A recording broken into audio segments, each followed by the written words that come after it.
أعوذ بالله من الشيطان الرجيم بسم الله الرحمن الرحيم إنا جعلنا في أعناقهم أغلالا فهي إلى الأذقان فهم مقمحون وجعلنا من بين أيديهم سدا ومن خلفهم سدا فأغشيناهم فهم لا يبصرون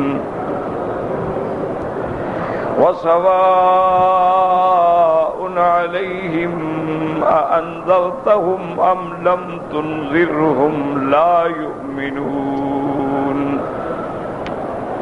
إنما تنذر من اتبع الذكر وخشي الرحمن بالغيب فبشره بمغفرة وأجر كريم إنا نحن نحيي الموتى ونكتب ما قدموا وآثارهم وكل شيء أحصيناه في إمام مبين. قال المؤلف والمفسر رحمه الله تعالى أدام النفع بعلومه وعلومكم في الدارين آمين إلى أن قال والقول الثاني أن المراد بذلك آثار خطاهم إلى الطاعة وبالمعصية. قال ابن أبي نجيه وغيره المجاهد ما قدموا أعمالهم وآثارهم قال خطاهم بأرجلهم وقضى قال الحسن وقضى وآثارهم يعني خطاهم. وقال قتادة لو كان الله عز وجل مغفلا شيئا من شأنك يا ابن آدم أغفل ما تغفر الرياح من هذه الآثار ولكن أحصى على ابن آدم أثره وعمله كله واتعصى هذا الأثر فيما هو من طاعة الله تعالى ومن معصيته. فمن استطاع منكم أن يكتب ذروة طاعة الله فليفعل وقد وردت في هذا المعنى احادیث. اب اللہ تبارک و تعالیٰ کے قرآن مقدس کی اس آیت کو سمجھیں جو سورۃ یاسین کی آیت ہے. اللہ نے ارشاد فرمایا کہ انا نحن نحیی الموتى ونکتب ما قدموا وآثارهم وکل شیء احصیناہ فی امام مبین. اب اس میں دو باتیں ہیں سمجھنے والی.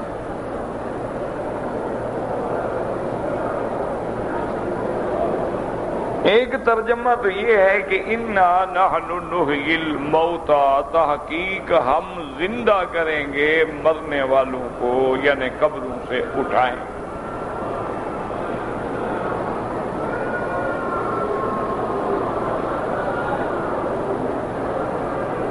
جیسے قرآن پاک نے کئی مقامات پہ فرمایا ہے والذی احیاکم ثم یمیتکم ثم یحییکم، جس نے تمہیں پیدا کیا وہی تمہیں موت دیں گے، وہی تمہیں دوبارہ اٹھائیں. اسی طرح اللہ تبارک و تعالی نے فرمایا کہ منہا خلقناکم وفیہا نعیدکم ومنہا نخرجکم تارۃ اخری. اسی مٹی سے ہم نے تمہیں پیدا کیا ہے، اسی مٹی میں ہم تمہیں پھر دفن کریں گے، پھر اسی مٹی سے تمہیں دوبارہ کھڑا کریں گے.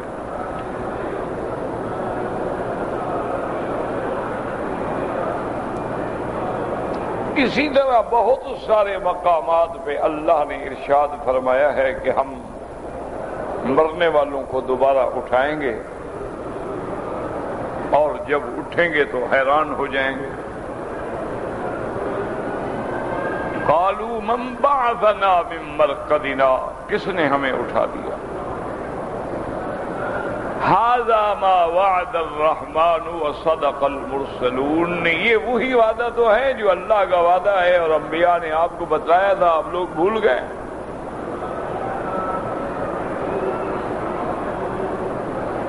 اسی طرح قرآن مقدس نے فرمایا ہے کہ 2 دفعہ نفخ سور ہوگا، سور پھونکا جائے گا۔ سور حقیقت ہے، یعنی کوئی تخیل نہیں، افسانہ نہیں، حقیقتاً سور ہے۔ قرن ينفخ، حضور پاک نے فرمایا واقعی ایسے ہے جیسے سینگ ہوتا ہے، اور اس میں اللہ کا فرشتہ جو ہے وہ پھونک مارے گا۔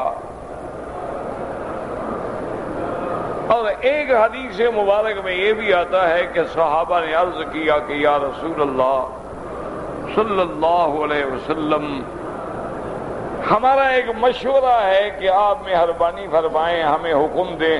اب اللہ نے مسلمانوں کے لیے بڑی فراخی کر دی ہے، تو ہم آپ کے لیے بھی کوئی اچھا، کوئی فاخرانہ، کوئی شاہانہ لباس تیار کریں۔ چلو عام طور پہ نہ پہنے، لیکن جب باہر کے لوگ ملنے آتے ہیں اس وقت تو پہن لیں۔ چونکہ حضور تو بڑا سادہ لباس پہنتے تھے، نیچے چادر مبارک تھی، اوپر کرتا تھا جو موٹی پنڈلیوں تک تھا، اور سر پہ ٹوپی مبارک، اس کے اوپر پگڑی مبارک، بالکل سادہ لباس ہوتا تھا حضور صلی اللہ علیہ وسلم۔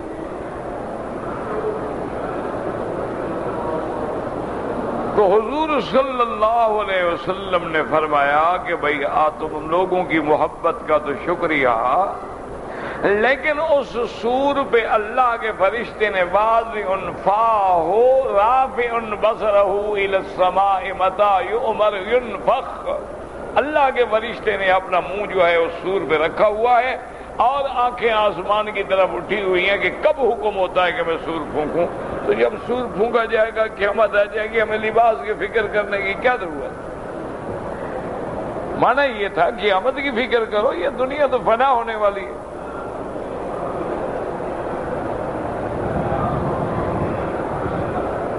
اسی کو اللہ نے قرآن پاک میں بھی فرما دیا، وَنُفِخَ فِي الصُّورِ فَصَعِقَ مَن فِي السَّمَاوَاتِ وَمَن فِي الْأَرْضِ إِلَّا مَن شَاءَ اللَّهُ ثُمَّ نُفِخَ فِيهِ أُخْرَى فَإِذَا هُمْ قِيَامٌ يَنظُرُونَ۔ اللہ نے فرمایا جب نفخ کیا جائے گا، سور پھونکا جائے گا تو ہر چیز ختم ہو جائے گی۔ ہاں جس کو اللہ چاہے ختم نہ ہونے دے، جیسے جنت باقی رہے گی، جنت کے اندر جو نعیم ہے وہ زندہ رہے، ان پہ موت نہیں آئے گی، ان پہ فنا نہیں آئے گی۔ تو اللہ تبارک و تعالی چاہیں وہ تو قادر ہیں، ورنہ ہر چیز پہ فنا آ جائے گی۔ ثم نفخ فی اخری فاذا هم قیام ینظرون۔ پہلا سور جو ہے وہ نفخ الصاعق ہے، اور دوسرا جو ہے وہ نفخ البعث ہے۔ اللہ نے حکم دیا کہ جب دوسرا سور پھونکا جائے گا سب اپنے قبروں میں کھڑے ہو جائیں گے، اور اس کے درمیان جو مدت ہے وہ 40 سال ہوگی، یاد رکھیں۔ بین النفختین، 2 نفخوں کے درمیان میں جو مدت ہے وہ 40 سال۔ تو اس پہ تو ہمارا ایمان ہے نا کہ اللہ تبارک و تعالی نے جیسے ہمیں زندہ کیا ہے، موت دیں گے، موت کے بعد پھر زندگی دیں گے، اور اصل زندگی وہ ہوگی۔ یہ تو ایک عارضی زندگی ہے، ایک عارضی سیٹ اپ ہے، ایک فانی زندگی ہے جس نے ختم ہو جانا ہے۔ تو اس لیے اب آیت کو سمجھیں، اِنَّا نَحْنُ نُحْيِي الْمَوْتَى وَنَكْتُبُ مَا قَدَّمُوا وَآثَارَهُمْ۔ اللہ فرماتے ہیں میرے مدنی آپ فرما دیں کہ اِنَّا تحقیق نحن، ہم خود زندہ کریں گے مرنے والوں کو۔ یاد رکھیں ہر چیز کو زندہ تو اللہ ہی کرتے ہیں نا، لیکن کبھی اللہ تبارک و تعالی فرشتوں کی طرف خطاب کر دیتے ہیں، فرشتے بھی اللہ کے حکم سے کام کریں. اور کبھی کسی چیز کی اہمیت جتلانی ہو تو پھر اللہ اپنی ذات کی طرف نسبت کرتے ہیں کہ ہم ایسا کریں گے. بات کو سمجھیں. جیسے کسی مقام پہ ارشاد فرمایا نزل بہ الروح الامین، میرا مدنی یہ قرآن لے کے اترا کون؟ الروح یعنی جبریل، الامین امانت والا، تو نسبت جبریل کی طرف کی. اور کہیں قرآن کی شان بیان کی طرف انا انزلناہ فی لیلۃ القدر، ہم نے اتارا اس کو لیلۃ القدر میں. تو کبھی چیز کی نسبت اپنی طرف کرتے ہیں، کبھی ملائکہ کی طرف کرتے ہیں. تو جب کسی چیز کی اہمیت بیان کرنی ہو تو پھر اللہ خود اپنی ذات کی طرف نسبت فرما دیتے ہیں. جیسے فرمایا اللہ یتوفی الانفس حین موتها، اللہ جو ہے وہ پورا لے لیتے ہیں، روح کو قبض کر لیتے ہیں. اور کبھی فرماتی ہیں قل یتوفاکم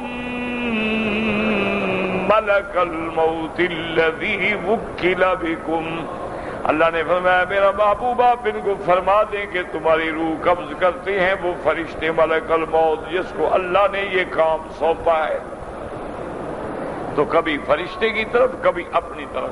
اس لیے یہاں بھی فرماتے ہیں انا نحن نحیی الموتى، ہم اٹھائیں گے، زندہ کریں گے مردوں کو. وَنَكْتُبُ مَا قَدَّمُوا وَآثَارَهُمْ، یعنی علماء فرماتے ہیں ایک ترجمہ کیا ہوا کہ ہم مردوں کو دوبارہ زندہ کریں گے اور ہم نے لکھا جو انہوں نے اپنے عمل کر کے آگے بھیجے وہ بھی ہم نے لکھ دیے ہیں.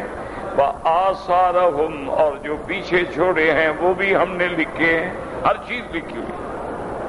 جو انہوں نے زندگی میں عمل کر کے آگے بھیج دیا، آپ جو بھی عمل کرتے ہیں الیہ یصعد الکلم الطیب والعمل الصالح یرفعہ، جو بھی تیرے اعمال ہیں فرشتے لے کے آسمانوں پہ چلے جاتے ہیں. ہر عمل آسمانوں کی طرف اٹھایا جاتا ہے. فرشتوں کی ڈیوٹی ہے، دن کے فرشتے الگ ہیں، رات کے فرشتے الگ ہیں، جو ہمارے اعمال کو لے جاتے ہیں اور نامہ اعمال میں لکھے جاتے ہیں، پھر جا کے وہ سب سے بڑی کتاب میں درج کر دیے جاتے ہیں. اگر مومنین کے اعمال ہیں تو پھر وہ ارواح ہیں علیین میں ہیں، اور کافروں کے ہیں تو سجین میں ہیں. تو اس لیے علماء فرماتے ہیں کہ جو تم نے عمل کیا ہے اور اب قدم بھیج چکے ہو، آگے بھیج چکے ہو، وہ بھی ہم نے لکھ لیا. وآثارہم، اور جو تم نے پیچھے نشان چھوڑا. کیا مانا؟ کہ تم نے کوئی مسجد بنا دی ہے، مدرسہ بنا دیا ہے، سرائے خانہ بنا دیا ہے، یتیم خانہ بنا دیا ہے، کوئی ہسپتال بنا دی ہے، کوئی کتاب لکھ دی ہے، کوئی قرآن خرید کر کے مسجدوں میں رکھ دیا ہے، تو جب تک ان پہ عمل ہوگا وہ بھی تیرے پیچھے ہے، اس کا بھی اللہ تمہیں اجر دیں گے، وہ بھی لکھا جائے. اب تم نے مسجد بنا دی، تم تو چلے گئے، لیکن مسجد میں قیامت تک جتنے نمازی نماز پڑھیں گے ان سب کا ثواب ملے گا. تم نے مسجد میں آ کے ماشاءاللہ تمہاری طاقت مسجد بنانا نہیں تھا، تم نے رنگ کرا دیا. تم نے مسجد میں آ کے ماشاءاللہ کارپیٹ اچھے بچھا دیے کہ لوگ آئیں اور خوشی سے اور سکون سے نماز پڑھیں. تم نے مسجد میں پنکھا لگوا دیا، کولر لگوا دیا، لوگ ذرا گرمی میں بچ جائیں اور آرام سکون سے نمازیں پڑھیں. تو جب تک وہ چیزوں کا فائدہ ہوتا رہے گا تیرے نام اعمال میں درج ہوتے جائیں گے. کتنا اللہ کا احسان ہے. ایک حدیث پہ آتا ہے کہ ایک بندہ مثلا روزانہ رات کو 8 رکعت تہجد پڑھتا ہے، 4 رکعت اشراق پڑھتا ہے، 4 رکعت ضحیٰ پڑھتا ہے، 10,000 درود شریف پڑھتا ہے، کلمہ شریف پڑھتا ہے، استغفار پڑھتا ہے. بیمار ہو گیا. اب وہ غریب بیمار پڑا ہوا ہے، اب کیا پڑھا جائے؟ بڑی مشکل سے فرض ادا کرتا ہے، باقی تو اسے کچھ پڑھا ہی نہیں جاتا. تو اللہ فرشتوں کو حکم دیتے ہیں کہ میرا بندہ جو کچھ صحت میں پڑھتا تھا وہ لکھتے رہو. یا اللہ وہ تو نہیں پڑھا پر میں مجبور ہو گیا ہے نا، وہ تو پڑھنا چاہتا ہے بیچارہ لیکن وہ نہیں پڑھ سکتا ہے، لکھتے رہو، وہ بھی لکھو۔ اللہ کا کتنا بڑا احسان ہے کہ اگر ہم کسی عمل صالح پر جمے ہوئے ہیں پھر نہ کر سکیں وہ بھی اللہ لکھ دیتے ہیں، اور ہمارے بعد جو اعمال صالحہ پر عمل کرے گا وہ بھی اللہ لکھ دیتے ہیں۔ اب کتنے لوگ ہیں جن کو علماء نے علم پڑھایا، اب آپ خود اندازہ کریں گے بخاری شریف کتنے لوگوں نے پڑھی ہوگی، مسلم شریف کتنے لوگوں نے پڑھی ہوگی، سیاہ ستہ کتنے لوگوں نے پڑھا ہوگا، اسی طرح فقہ ہے ائمہ اربعہ کی کتنے لوگوں نے استفادہ کیا ہوگا، اسی طرح فتاوی ہے صحابہ کے، تابعین کے، تبع تابعین کے، متقدمین کے، علماء متاخرین کے، کتنے لوگوں نے فائدہ اٹھایا ہوگا اور کتنے لوگ اس سے مستفید ہوں گے، لیکن اس لکھنے والے کو اجر جا رہا ہے۔ تو ایک ترجمہ یہ ہے کہ ہم قبر سے مردوں کو اٹھائیں گے اور جو کچھ عمل بھیجا وہ بھی ہم نے لکھا، جو پیچھے چھوڑا ہے اچھا عمل وہ بھی ہم نے لکھا۔ اچھا اسی طرح اگر تم نے کسی برے عمل کی بنیاد رکھی ہے وہ بھی قیامت تک تم پہ گناہ ہوگا۔ تم نے ایک بڑا اچھا تمباکو بنایا ہے، لوگ سگریٹ میں پیتے ہیں، جب تک پیتے رہیں گے لعنت تجھ پہ بھی لکھی جائے گی۔ تم نے فلم گھر بنایا ہے کہ جی لوگوں کو تفریح ہم مہیا کر رہے ہیں، تو وہ تفریح جناب جب تک ہوتی رہے گی وہ قیامت تک تجھ پر بھی لعنت لکھی جائے گی۔ تم نے کسی قسم کی برائی کا کسی جگہ بار کھولا ہے، کسی جگہ تم نے گناہوں کا اڈا کھولا ہے، کسی جگہ تم نے گناہ کے لیے راستہ بنایا ہے، تو وہ سارے قیامت تک جتنا عمل ہوگا لکھا جائے گا۔ اچھا تم نے کسی زمین کے جھگڑے پہ، زر کے جھگڑے پہ کسی کو قتل کیا، اب قتل ہوتے جا رہے ہیں، وہ پہلے تو لعنت لکھی جا رہی ہے۔ اس لیے ایک ترجمہ یہ ہو گیا کہ انا نحن نحیی الموتى ونکتب ما قدموا وآثارهم وكل شيء احصیناه في امام مبین۔ بس اب دوسرا ترجمہ انا نحن نحیی الموتى، کیا مانا؟ ہم چاہتے ہیں زندہ کرتے ہیں مردوں کو، کیا مانا؟ جو کافر ہیں اسلام نصیب کر کے ہم ان کو زندہ کر دیتے ہیں۔ جو کافر ہے اس کی مثال ایسی ہے جیسے مردہ ہو، اور مسلمان کی مثال ایسی ہے جیسے زندہ ہو۔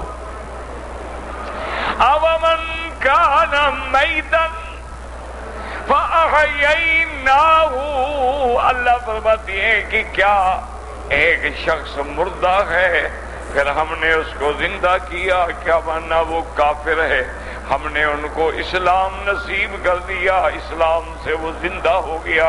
کافر ہے لیکن ایسی ہے جیسے مردہ ہے، کیا مانا؟ کہ مرنے کے بعد جیسے کوئی عمل نفع نہیں دیتا، کلمہ پڑھنا نفع نہیں دیتا، مان لینا نفع نہیں دیتا ہے، اب قبر کے بعد مردہ ہو جانے کے بعد کوئی عمل نفع نہیں پہنچاتا ہے۔ اس کی حالت بھی ایسے ہے کہ اس کا بھی کوئی عمل جو ہے نفع نہیں پہنچاتا، لیکن مومن زندہ ہے، اس کے ہر عمل سے لوگوں کو نفع ملتا ہے، اس کی ہر حرکت سے، نماز سے، روزے سے، تبلیغ سے، دعوت سے، اٹھنے سے، بیٹھنے سے، امر بالمعروف سے، نہی عن المنکر سے ساری دنیا کو فائدہ ہو رہا ہے۔ تو مومن زندہ ہے اور کافر مردہ ہے، جیسے مومن نور میں ہے اور کافر اندھیرے میں ہے۔ اللہ ولی الذین آمنوا یخرجهم من الظلمات الی النور، اللہ تبارک و تعالی دوست ہیں ایمان والوں کے، ان کو اندھیروں سے نکالتے ہیں نور ایمان کی طرف۔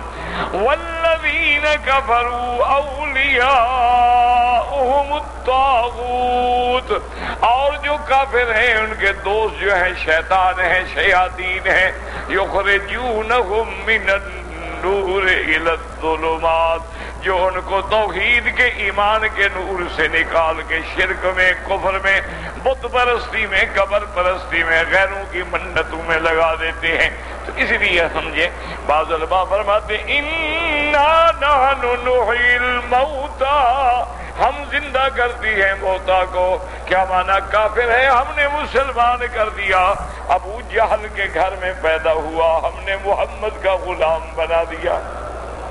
حضرت اکرمہ بطل جلیل ہیں، اسلام کے صحابی ہیں، اور یہ ان بہادروں میں ہیں جن کا مقام حضرت خالد بن الولید کے بعد ہے. یعنی اکرمہ اتنا بڑا بہادر ہے کہ حضرت خالد بن الولید کے بعد اس کا نام آتا ہے، اور صحابی جلیل ہے. اور ہے کون؟ ابو جہل کا بیٹا ہے. تو اب اللہ تبارک، اس لیے بعض علماء کہتے ہیں نا کہ یخرج الحی من المیت ویخرج المیت من الحی، کہ وہ ذات جو زندہ کو مردہ سے نکالتی ہے اور مردہ کو زندہ سے نکالتی ہے. بعض علماء فرماتے ہیں اس کا معنی یہ ہے کہ مرغی زندہ ہے، انڈا مردہ ہے، جانور زندہ ہے، انڈا مردہ ہے. تو زندہ سے مردہ کو نکالا، پھر مردہ سے زندہ، انڈا مردہ ہے، اس سے زندہ بچے پیدا ہو گئے.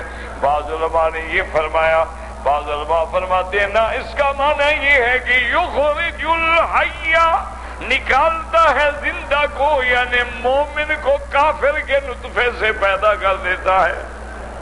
کہ باپ کافر ہے، ماں کافر ہے، لیکن بیٹا مسلمان ہے. شوہر فرعون ہے لیکن بیوی آسیہ ہے. شوہر اللہ کا نبی ہے، اور کبھی چاہتے ہیں تو زندہ سے مردہ نکالتے ہیں کہ باپ حضرت نوح ہے لیکن بیٹا کافر ہے. یہ اللہ کی شان. تو اس کا معنی یہ ہے کہ حی معنی مومن اور میت معنی کافر، کہ یخرج الحی من المیت ویخرج المیت من الحی. اس کا نظام دیکھیں کہ بیٹا خلیل اللہ ہے اور باپ آزر ہے. باپ بت فروش ہے، بیٹا بت شکن ہے. باپ بت بناتا ہے، بیٹا بت توڑتا ہے. باپ کفر کی طرف بلانے والا اور بیٹا توحید کے لیے آگ کے الاؤ میں جل جانے کے لیے تیار بیٹھا ہے. اس کی مرضی ہے، جو چاہے کر دے. اللہ تبارک و تعالیٰ کا نظام ہے نا. اس لیے آپ نے دیکھا نہیں، بڑے بڑے بزرگوں کی اولاد جاہل بن گئی اور بڑے بڑے جاہلوں کی اولاد عالم بن گئے. یہ اللہ کا نظام ہے. بڑے بڑے لوگوں کی اولاد جو ہے کبوتر اڑاتے زندگی گزر گئی، کسی کی فلموں میں گزر گئی، کسی کی منشیات میں گزر گئی، کسی کی جوئے میں گزر گئی. اور بعض جاہل اور گناہ گار قسم کے لوگ جو تھے، ان کے بیٹے جو تھے عالم بن گئے. یہ اللہ کا نظام ہے. اللہ جو چاہے. کسی بزرگ کے بارے میں کہتے ہیں کہ ان کے جلسے میں ایک لڑکا آیا، ان کے پاس ملنے کے لیے آیا. خوبصورت نوجوان بچہ تھا، کالج میں پڑھتا تھا. کہ ملا تو اس بزرگ نے بڑی توجہ کی کہ نوجوان ذرا ٹھیک ہو جائے نا تو پھر وہ اصلاح کا ذریعہ بنتے ہیں نا. بوڑھے تو ماشاءاللہ پہلے قبر میں پاؤں لٹکا کے بیٹھے ہوتے ہیں، اور ویسے بھی ماشاءاللہ 360 چوہا کھا کے بلی حج پہ تو بعد میں آتی ہے نا. کوشش آدمی نوجوانوں میں کرے. یہ جو بوڑھے ہیں نا، بڑے تجربے کار ہوتے ہیں، ان سے احتیاط کیا کرو. ان کو ایسا نہ سمجھنا اینک 4 نمبر پہ لگ جائے، فلم ان کی ایک ناکانی ہوتی. قرآن کا حرف ان کو نہیں پتہ لگتا، سبق کہاں ہے پوچھتے ہیں، لیکن فلم مجال ہے ایک لگتا آگے جانے دیں. تو اسی لیے بزرگ کہتے ہیں نا کہ توبہ کردن در جوانی شیوائے پیغمبری. جوانی میں توبہ کرو تو مزہ ہے نا. بڑھاپے میں تو سب ٹھیک ہو جاتے ہیں. جب گھٹنے جواب دے گئے، لڑکیوں نے چاچا نانا دادا کہنا شروع کر دیا، اب کیا منہ کالا کرو گے؟ اب کیا کرو گے؟ خود ہی شرم آئے گی نا. بات تو یہ ہے کہ جوانی کے اندر ٹھیک ہو جاؤ. تو اس بزرگ نے بھی اس جوان کو زیادہ توجہ دی، بٹھایا اور عزت کی. تو چمگوئیاں شروع ہو گئی. کسی نے کہا کہ دیکھو پتہ نہیں، ان کو پتہ بھی ہے حضرت کو، مولوی صاحب کو کہ نہیں ہے، یہ تو فلاں طوائف کا بیٹا ہے. انہوں نے کہا بڑی مشہور طوائف ہے شہر کی اور یہ تو اس کا بیٹا ہے، اور حضرت یہ ہے کہ اس کو اپنے ساتھ بٹھا رہے ہیں اور چارپائی پہ بٹھا رہے ہیں اور چائے پیش کر رہے ہیں، اور یہ کیا کر رہے ہیں؟ لوگ کیا کہیں گے ہمیں؟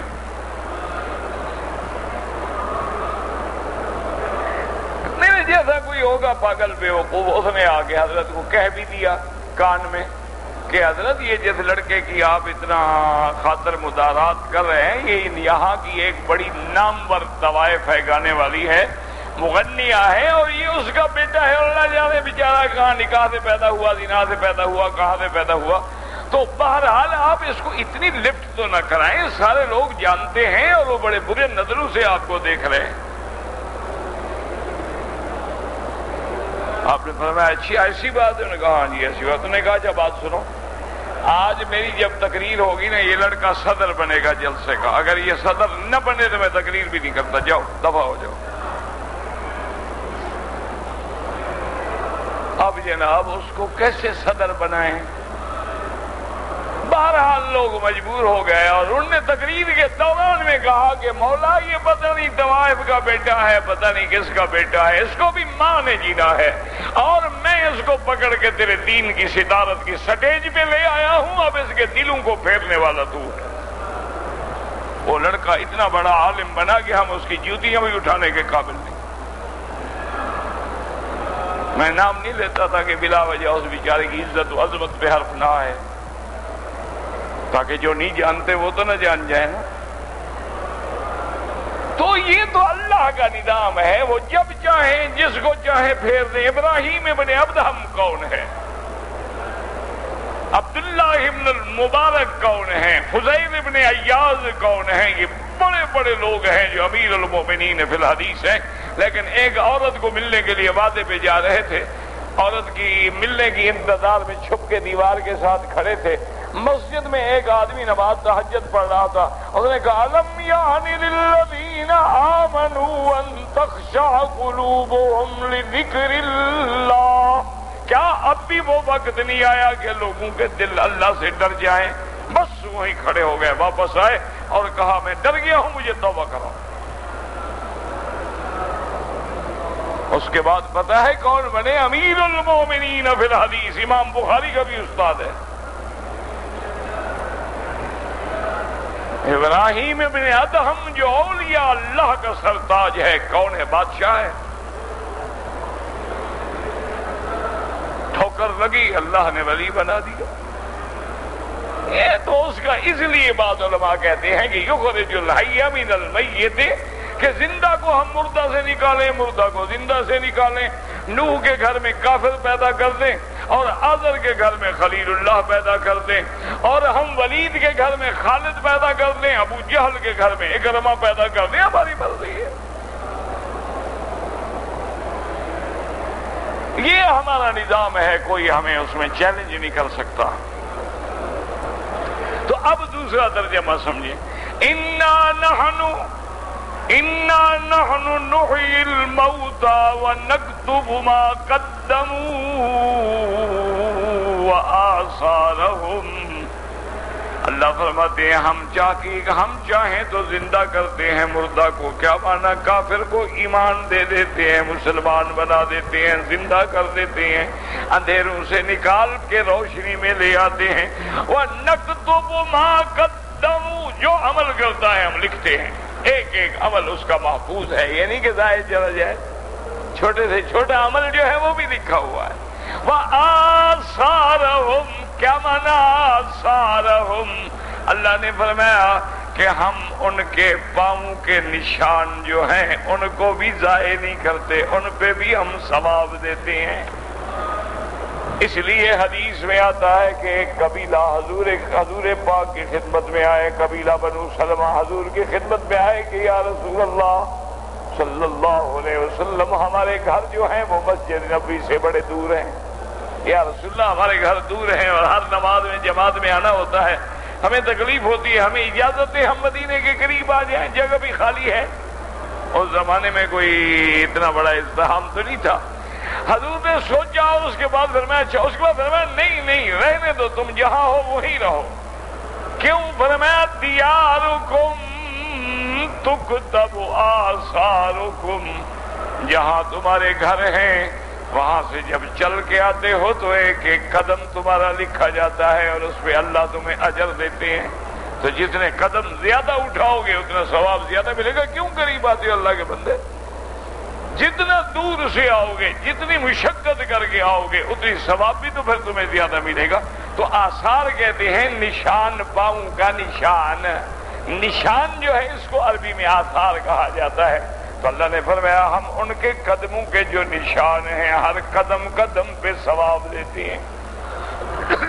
اس لیے ایک اللہ والے نے کیا بڑی عجیب بات کی. اللہ سب پہ، اللہ اپنے اولیاء پہ، علماء قرآن فرما ان کو صحت عافیت کاملہ، صحت عاجلہ عطا فرما اور قیامت تک کسی بندے کا محتاج نہ فرما.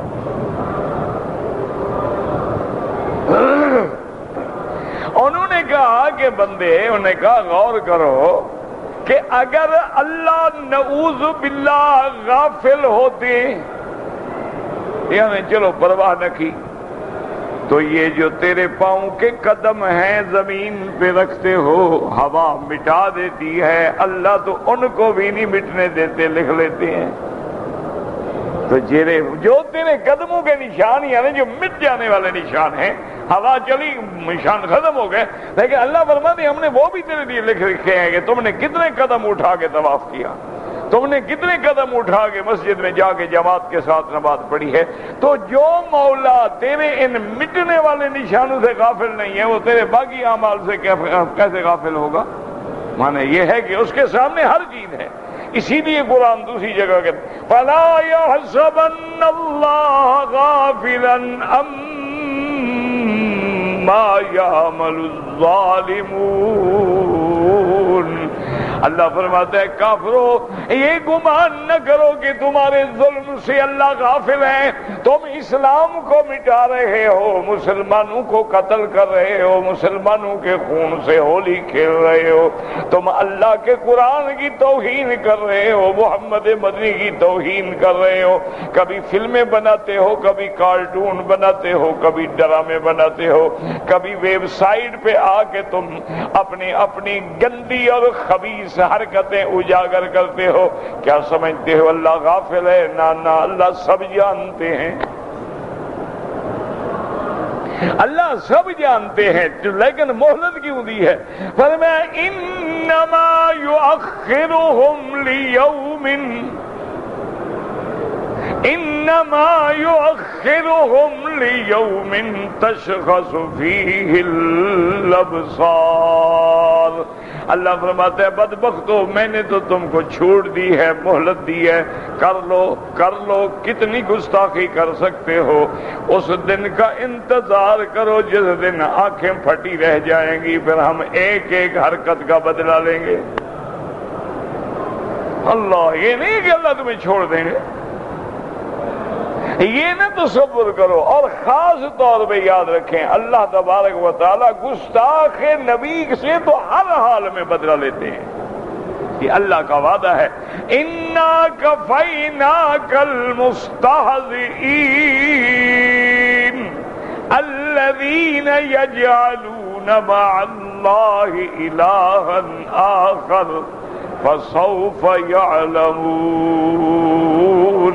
اللہ نے فرمایا میرا بدری میں کافی ہوں تیرے ساتھ استہزاء کرنے والوں سے. جو تیرا استہزاء کر رہے ہیں میں قادر ہوں، میں جب چاہوں ان کو پکڑ لوں، اور جب میں پکڑوں میری پکڑ سے کوئی بچ نہیں سکتا. تاریخ اٹھا کے دیکھ لیں کہ جس نے گستاخی کی محمد مصطفیٰ کی، اللہ نے دنیا میں بھی ذلیل کیا اور آخرت میں بھی ذلیل کیا. ان پر اللہ نے دنیا میں بھی قہر ڈالا ہے اور آخرت میں بھی قہر ڈالا ہے. یہ نہ سمجھیں کہ یہ جو کچھ ہو رہا ہے یعنی اللہ کو پتہ نہیں. اچھا ہم کچھ نہ کریں ہم محروم ہو جائیں گے، ہم کچھ کریں گے تو حضور کے محبت والوں میں لکھے جائیں گے. بس کچھ نہیں کر سکتے ہیں. یہ تو کر سکتے ہیں نا کہ دشمن کے دکان سے سودا نہ لو، یہ تو کر سکتے ہو نا. یہ تو کوئی پھانسی نہیں لگی ہوئی نا، کوئی تمہیں جبر تو نہیں کرتا نا کہ ہر حال میں تم نے یہی چیز خریدنی ہے اور یہی مکھن خریدنا ہے اور یہی ڈیری خریدنی ہے اور یہی بسکٹ خریدنے ہیں، کم از کم گستاخ جو ہیں ان کی بنائی ہوئی چیزوں سے تو نفرت کرنا سیکھ جاؤ۔ باقی اللہ تو قادر ہے، اللہ جب چاہیں گے اپنے نبی کا بدلہ خود لینے پہ قادر ہے۔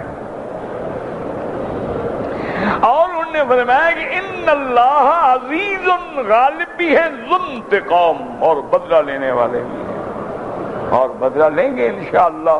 دعا کرو، وہ دن بہت قریب ہے جب اللہ ان گستاخوں کو دنیا میں بھی دکھلائیں گے کہ گستاخی رسول کا کیا نتیجہ نکلتا۔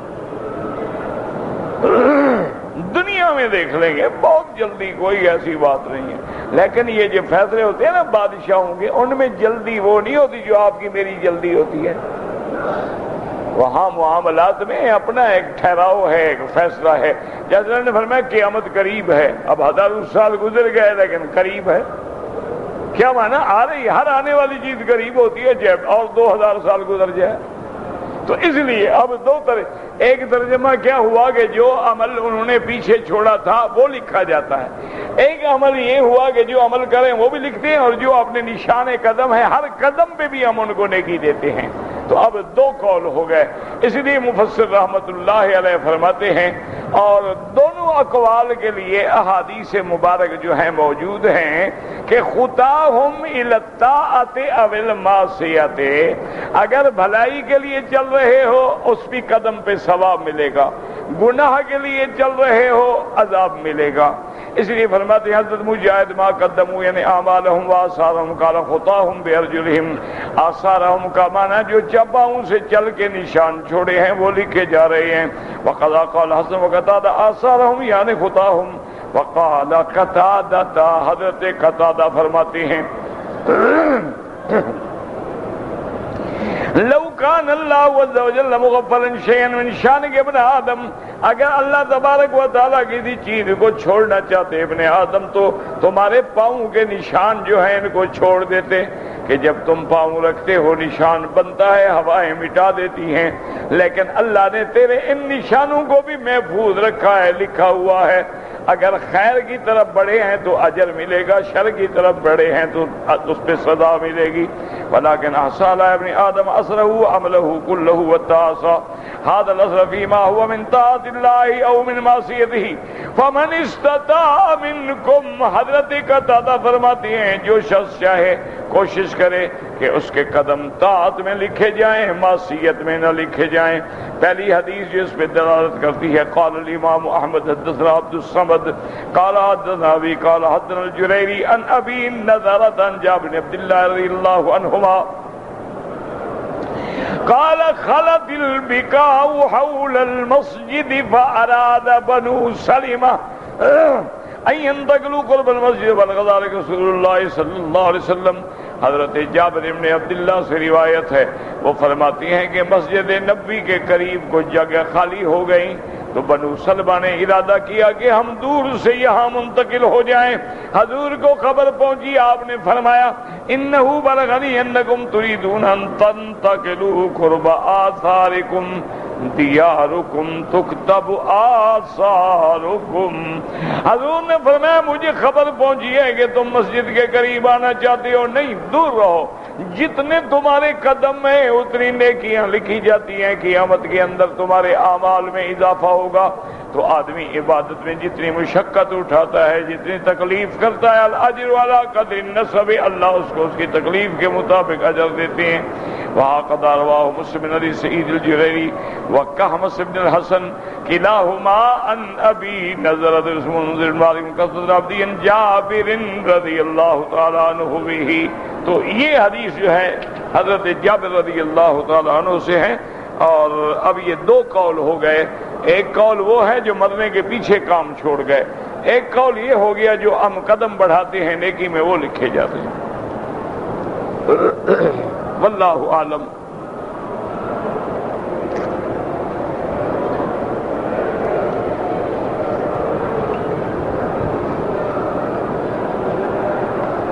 میرے دو بیبیاں عمرے کے لیے آئیں، دو دفعہ میں بال نہیں کٹوائے، تیسرے عمرے میں بال کٹوائے، میرا بھائی بات یاد رکھیں کہ جب آدمی عمرہ کرتا ہے اچھی طرح سمجھو مسئلوں کو، دماغ میں بھی رکھا کرو۔ آدمی طواف کر لے، صفا مروہ دوڑ لے، لیکن جب تک بال نہ کٹوائے وہ احرام میں ہے، چاہے کپڑے بدل لے لیکن وہ احرام میں۔ اب تمہاری بیویاں آ گئیں، 2 عمرے کیے، دونوں میں بال نہیں کٹوائے، اس کے بعد میاں بیوی بھی اگر ملتے رہے تو وہ تو عمرے میں آپ مل رہے ہیں، ابھی تو وہ عمرے سے باہر ہی نہیں نکلی۔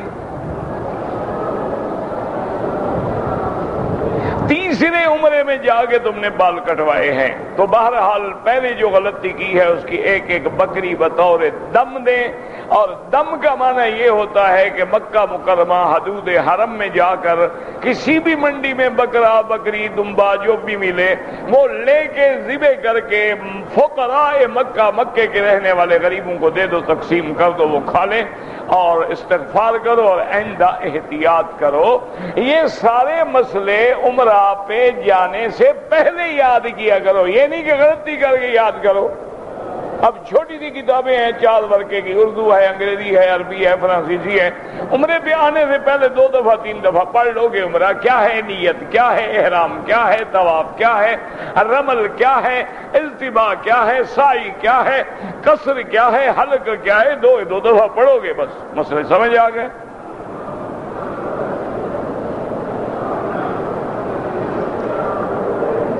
وتر پڑھنے کا صحیح طریقہ کیا ہے؟ 3 رکعتیں ملا کے پڑھیں، یہ بھی صحیح ہے۔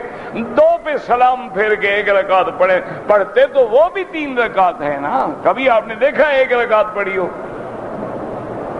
اس سے پہلے 2 رکعت ہیں، لیکن سلام پھیر کے وہ فاصلہ کرتے ہیں، اور احناف فاصلہ نہیں کرتے، پڑھتے تو 3، وہ بھی 3 رکعتیں، وہ بھی 3 رکعتیں، کوئی مسئلہ نہیں، دونوں صحیح ہیں، کوئی حرج نہیں، دونوں حدیث میں موجود ہیں، کوئی جھگڑا ہی نہیں۔ کیوں؟ اس کی وجہ یہ ہے کہ اب آپ دیکھیں کہ ظہر کی نماز 4 رکعت ہے، سفر میں کتنی ہو جائے گی؟ 2 ہو جائے گی۔ فجر کی نماز کی کتنی رکعتیں ہیں؟ وہ 1 کیوں نہیں ہوتی؟ آخر سوچیں، اللہ نے عقل دیا ہے کہ بھئی وہ بھی تو سفر ہے نا، جب یہ 4 2 ہو گیا 2 1 ہو جائے۔ اچھا، مغرب کی 3 رکعتیں ہیں، وہ بھی 2 نہیں ہوتی، وہ بھی 1.5 نہیں ہوتی، تو کوئی وجہ تو ہے بھی، شاید 1 رکعت جو ہے وہ شمار نہیں ہوتی۔ تو اس لیے فرق صرف اتنا ہے کہ بعض علماء جیسے حنابلہ ہیں رحمت اللہ علیہم 2 رکعت پڑھ کے سلام پھیرتے ہیں، کوئی بات نہیں کرتے، کھڑے ہو جاتے ہیں، اور تیسری رکعت وتر کی پڑھ لیتے ہیں، تو وہ یہ سمجھتے ہیں مثلاً کہ پہلی 10 رکعتیں تراویح ہو گئی ہے، تہجد، اور 1 رکعت وتر۔ احناف کہتے ہیں کہ نہیں، 3 رکعت وتر بغیر کسی سلام کے 1 دفعہ آخر میں سلام پھیرتے ہیں۔ دونوں حدیث میں موجود ہیں، لہذا نہ لڑائی کی ضرورت ہے نہ جھگڑے کی ضرورت ہے۔ خدا کے لیے اس وقت تو حضور کی امت کو اکٹھا رہنے دو۔ آج کفر ہمارے مقابلے پہ ہے، قرآن کو چیلنج کیا جا رہا ہے، محمد مدنی کی شان میں گستاخی کی جا رہی ہے، رشدی ملعون کی کتابوں پہ ڈرامے اور فلمیں بنائی جا رہی ہیں، اور تم ابھی تک قوم کو انہی مسائل پہ لڑاتے رہو گے۔ خدا سے ڈرو، اللہ کا خوف کرو، یہ تو مستحبات ہیں، اعلیٰ اولا کے مسئلے ہیں، کوئی کفر اسلام کی جنگ نہیں۔ ایک آدمی نے آمین زور سے کہہ دیا تو کیا ہو گیا، آہستہ کہہ دیا تو کیا ہو گیا؟ آمین تو دونوں نے کہا ہے، ایک نے 3 رکعتیں ملا کے پڑھ لی، ایک نے سلام کر کے پڑھ لی، کیا ہو گیا؟ یہ کون سا فرض ہے، کون سے واجبات ہیں، کون سا ایسا مسئلہ ہے کہ جس میں 1400 سال میں امت نے لڑائی کی ہو؟ یعنی آپ یہ دیکھیں کہ حضور پاک رحمت دو عالم کے زمانے کو 1428 سال گزر گئے، آپ حضور پاک کے زمانے سے لے کر 1200 سال تک مجھے کسی ایک جگہ دکھا دیں، کسی پوری دنیا میں کبھی مناظرہ ہوا ہو کہ فاتحہ پڑھنی چاہیے کہ نہیں پڑھنی چاہیے، آمین زور سے ہو یا آہستہ ہو، اور جناب رفع یدین کریں یا نہ کریں، وتر 3 پڑھے یا 1 پڑھے، اس پہ ایک مناظرہ ہو، لڑائی ہو، کوئی جھگڑا 1200 سال میں مجھے دکھا دیں۔ اختلاف رائے ہوتا تھا، صحابہ میں بھی ہوتا تھا، کبھی جھگڑا نہیں ہوا، کبھی ایک دوسرے کو برا نہیں کہا، کبھی ایک دوسرے کی توہین نہیں کی، کبھی ایک دوسرے کے خلاف کتابیں نہیں لکھی، کفر کے فتوے نہیں لگائے، 50,000 روپے انعام کے اشتہار نہیں دیے، کبھی مناظرے نہیں کیے، کبھی سر پٹول نہیں کی۔ یہ تو 1200 سال کے بعد جب آخری ان 2 صدیوں میں انگریز آیا ہمارے ہندوستان پہ آ کے مسلط ہوا، اس نے مسلمانوں کو لڑانے کے لیے یہ مسائل پیدا کیے، مولوی خریدے گئے، لوگوں کو لڑایا گیا۔ جو جو ان کے کام آئے ان کو جگیریں ملیں، کسی کو مخدوم کا لقب ملا، کسی کو سر کا لقب ملا، کسی کو ڈاکٹر کا خطاب ملا، اور کسی کو کا حکم دیا گیا کہ پیر صاحب آپ اپنا گھوڑا دوڑائیں، جہاں تک تمہارا گھوڑا جا کے تھک جائے یہ ساری جاگیر تمہاری ہے۔ اور انہوں نے پھر جناب کیا کیا کہ باقاعدہ انگریز کی شان میں استقبالیے پڑے، انگریز کی شان کے اندر جناب انہوں نے کہا کہ ذل اللہ فی الارض، یہ تو اللہ کی رحمت کا سایہ ہے زمین پر۔ پھر قادیانی پیدا ہوا جس نے کہا کہ جہاد ختم ہے، جہاد حرام ہے، ناجائز ہے۔ یہ سارے جھگڑے اس وقت پیدا ہوئے، پہلے مسئلے میں اختلاف ہے۔ امام ابو حنیفہ رحمۃ اللہ علیہ کی ایک تحقیق ہے، امام شافعی رحمۃ اللہ علیہ کی ایک تحقیق ہے۔ ایک دفعہ امام شافعی رحمۃ اللہ علیہ بغداد میں تشریف لے گئے، اور وہیں وہ مسجد ہے، مدرسہ ہے اور قبر ہے امام ابو حنیفہ کی۔ اب جناب نماز کا وقت آیا تو امام شافعی جلدی سے جا کے مصلی پہ کھڑے ہو گئے۔ حالانکہ امام شافعی رحمۃ اللہ علیہ کی عادت تھی کہ نماز کبھی نہیں پڑھاتے تھے، وہ امام نہیں بنتے تھے۔ کوئی لاکھ مجبور کرے کسی شاگرد کو پکڑ کے آگے کھڑا کر دیتے تھے، آپ امام نہیں بنتے تھے۔ وہ کہتے تھے سب کا بوجھ اٹھانا بڑا مسئلہ ہے، میں اپنا بوجھ اٹھاؤں کہ سارے نمازیوں کا بوجھ بھی اٹھاؤں۔ اس دن مصلی پہ کھڑے ہو گئے، نماز پڑھا دی، لوگ بڑے خوش ہوئے کہ الحمدللہ اتنے بڑے امام کے پیچھے نماز پڑھ لی۔ تو شاگردوں نے پوچھا حضرت آج کیسے شوق ہو گیا امامت کرنے کا؟ انہوں نے فرمایا یار میرا جھگڑا تھا مسئلہ فاتحہ پہ امام ابو حنیفہ سے، اس کے نزدیک مقتدی کے لیے فاتحہ پڑھنا ضروری نہیں، میرے نزدیک فاتحہ پڑھنا ضروری ہے، تو اس لیے میں نے کہا کہ آج امام بن جاؤ تو اگر امام ابو حنیفہ کی مخالفت تو نہ کروں۔ امام میں تو کوئی جھگڑا نہیں نا، امام چاہے شافعی اور حنفی ہو سے تو فاتحہ پڑھنی ہے نا۔ یہ ادب تھا اور احترام تھا کہ اپنا مسلک بھی نہ چھوڑوں لیکن امام کی مخالفت بھی نہ کروں۔ اور آج ہم جناب شروع ہو جاتے ہیں، یہ گمراہ ہو گیا، وہ کافر ہو گیا۔ پہلے لوگ کافروں کو مسلمان بناتے تھے، ہم مسلمانوں کو کافر بنا رہے ہیں۔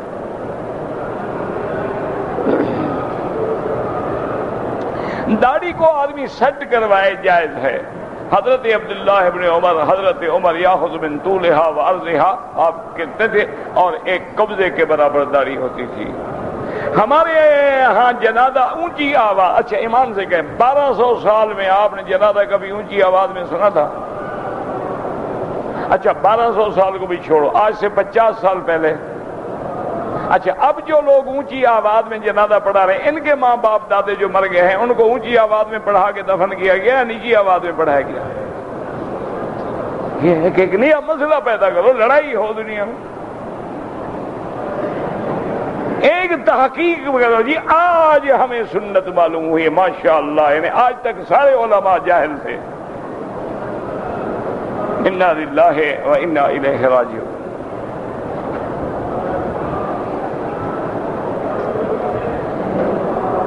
نماز جنازہ کی پہلی تکبیر میں اگر حنفی ہے تو ثنا پڑھے، اور حنبلی ہے یا شافعی ہے تو پہلی تکبیر کے بعد فاتحہ، دوسری کے بعد درود شریف، اس کے بعد دعا۔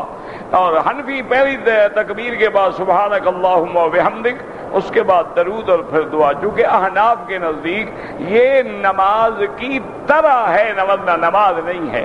وہ کہتے ہیں جنازہ دعا ہے، وہ کہتے ہیں کوئی ایسی نماز نہیں جس میں رکوع اور سجود نہ ہو۔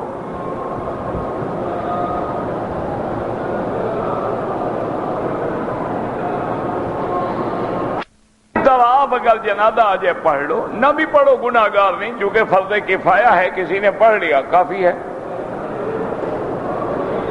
اگر کوئی بندہ فوت ہو گیا اس کے لیے عمرہ کریں، بالکل کریں، اللہ ثواب دیں گے انشاءاللہ۔ اذان سے پہلے جو صلاۃ و سلام پڑھتے ہیں وہ خالص بدعت ہے۔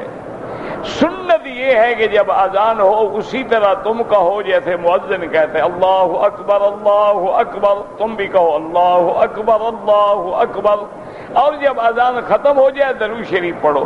درود شریف پڑھنے کے بعد دعا اللہم رب هذه الدعوة التامة والصلاة القائمة آت محمد الوسیلۃ والفضیلۃ وبعثہ مقاما محمودا، یہ دعا کرو، اللہ قیامت میں تمہیں حضور کی شفاعت نصیب فرمائیں گے۔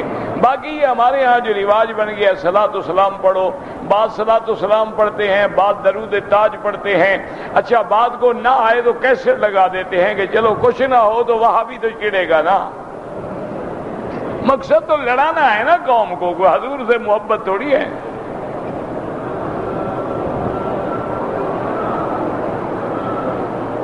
فرض نماز کے بعد اگر اونچی آواز میں کلمہ پڑھا جائے، مغرب اور فجر میں تو آتا ہے کہ 10 دفعہ لا الہ الا اللہ وحدہ لا شریک له لہ الملک و لہ الحمد یحیی و یمیت وہو علی کل شیء قدیر پڑھا جائے تو بعض علماء کہتے ہیں جب 2 نمازوں میں ثابت ہے تو معنی حدیث میں اصل تو ہے نا، اور بعض علماء فرماتے ہیں چونکہ باقی نمازوں میں حضور نے نہیں پڑھا نہ پڑھا جائے، لیکن یاد رکھو جس چیز کا اصل قرآن میں ہو، حدیث میں ہو، صحابہ میں ہو، وہ بدعت نہیں ہوتی۔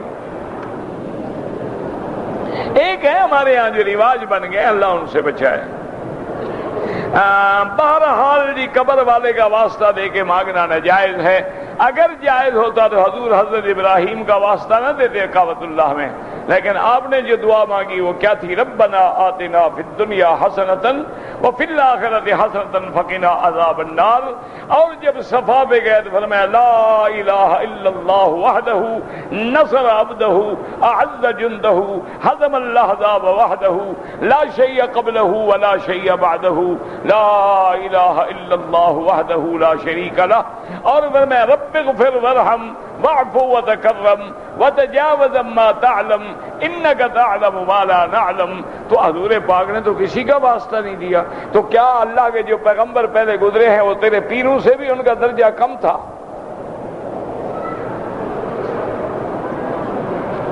کیا ہے ہر بندہ اب آ گیا ہے کہ شارٹ کٹ پہ کام ہو جائے۔ کیا مانا جی گھر میں جناب وہ برکت کے لیے آیت کریمہ پڑھوانی ہے، مولوی بلاؤ نا، 500 روپیہ مارو منہ میں 1.25 لاکھ پڑھ کے جائیں گے، یعنی پڑھیں وہ، یہ بدبخت نہیں پڑھے گا، یہ کھڑا رہے گا۔ اچھا جی مردہ بخشوانے دیکھو، بلاؤ مولوی کو 2000 روپیہ منہ میں ڈالو، قرآن پھیر کے ابھی بخشوا دیتا ہے، چاہے مولوی کے اپنے بھی نہ بخشے گئے۔ یعنی ہر کام میں شارٹ کٹ ہے کہ جی قبر والا تو چھڑا دے، بس ہم نے تو نماز نہیں پڑھنی تو چھڑا دے، ایسے ایک یہ وسیلے کام نہیں آتے جناب۔ کافروں کا بھی یہی عقیدہ تھا کہ ہؤلاء شفعاؤنا عند اللہ، یہ جن کی ہم عبادت کرتے ہیں ماتھا ٹیکتے ہیں یہ قیامت میں ہمارا وسیلہ بنیں گے۔ اللہ فرمائیں گے قیامت میں بلاؤ فدعوا شرکاءکم، بلاؤ ان وسیلے والوں کو تمہیں چھڑائیں۔ این شرکاؤکم الذین کنتم تدعون من دون اللہ، وہ کہاں ہیں جن کو تم اللہ کے سوا پکارا کرتے تھے، آج کہو نا ان کو تمہیں چھڑائیں۔ 3 چکر تم نے کر لیے، نماز کا وقت ہو گیا، نماز پڑھ کے جہاں طواف چھوڑا ہے وہیں سے شروع کرو، اگر 1 چکر ہے یا 2 چکر ہیں پھر ابتدا سے شروع کرو۔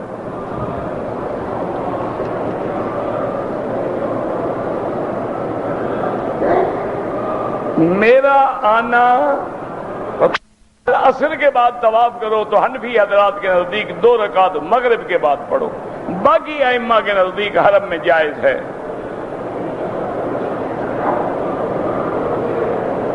اگر صرف پرفیوم سونگا ہے، بدن میں لگایا نہیں ہے تو کوئی دم نہیں پڑتی، 1-2 ریال خیرات کر دو۔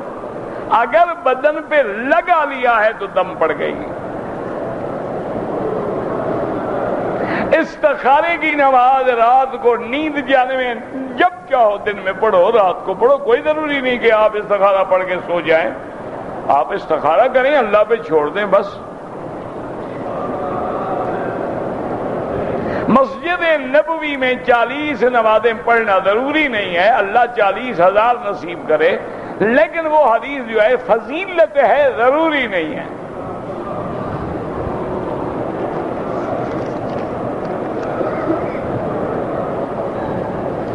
عورت مرد امام کے پیچھے نماز پڑھ سکتی ہے تو اور کیا، عورت کے پیچھے پڑھے گی، اس کے لیے الگ مسجد میں جماعت ہوگی۔ عورتیں ہمیشہ مردوں کے پیچھے پڑتی ہیں، ابھی کیا جھگڑا ہو گیا تمہارا؟ تمباکو نوشی حرام ہے یا مکروہ؟ ڈبل حرام ہے۔ ایک تو تمباکو ہونے کی وجہ سے حرام ہے، ایک اپنے پیسے جلانے کی وجہ سے حرام ہے، ایک بدبو پھیلانے کی وجہ سے حرام ہے، ایک کینسر کی بیماریاں پیدا کرنے کی وجہ سے حرام ہے۔ یہ تو کئی حرام اس میں اکٹھے ہو گئے۔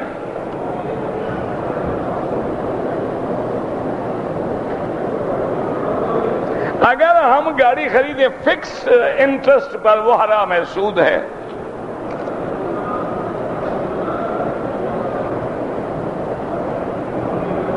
اگر بہرحال بیوی ایام حیض کی حالت میں آئی ہے اور عمرہ نہیں کیا ہے، یا اسی حالت میں عمرہ کر لیا، دم ادا کرے۔ نہیں کیا ہے تو پاک ہو کے مسجد عائشہ سے احرام باندھ کے عمرہ بھی کرے اور ایک بکری دم بھی ادا کرے۔